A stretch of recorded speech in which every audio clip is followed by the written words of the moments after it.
The story came through a friend of one of the climbers who died on K2, and it was very, very soon after the events in 2008.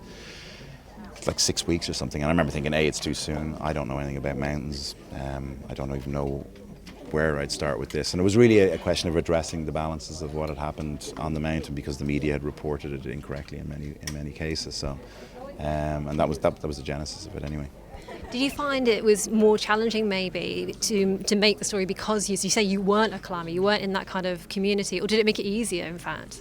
Yeah, well, I think it's more important that you're not. I think like that if you can separate yourself as a filmmaker, if you can separate yourself from the material. I think if I was a climber, it would have been more of a love letter to climbing itself, and probably try and angle it so like, well, they didn't make any mistakes, the mountain, you know what I mean? But it's not that way at all. I mean, I was very impartial to either the mountain or the climbing itself. You know, what was most important to me is a truth, and what is that truth? So, you know, I've had it leveled at me during the process, but you're not a climber, what would you know about making this? And my answer to that is it perfectly serves me to make a movie if I'm not a climber about climbing. I'm not saying arrogant though, so, but I do believe that's true. Sure, exactly. Well, as you say, you can step away, can't you? You can be more objective in a way. Were there any things that you found that were unexpected as you were making the film, as you were digging through the material to find the truth, as it were? It's a longer story than we probably have here, but ostensibly we set out the film to redress the balance of what the Sherpa were not being reported for what happened on the mountain, for everything that they'd done to help people.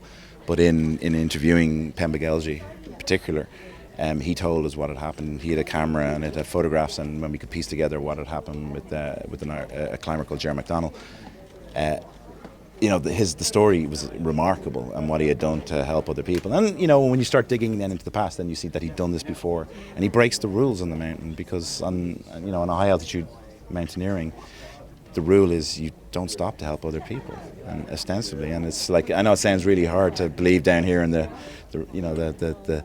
solid air of sea level, but you don't stop to help people, and he did, and you know what I mean. And it's not that because you can't really help people, because it's such a terribly difficult situation to be in, So we broke those rules, and he paid the ultimate price for breaking those rules. But ultimately he'd never been able to live with himself if he hadn't stopped to do what he'd done. Well, the things that were difficult to wrap your head around like that, because like me, you're not a climber, it doesn't seem natural. You would want to turn back and help someone, wouldn't you?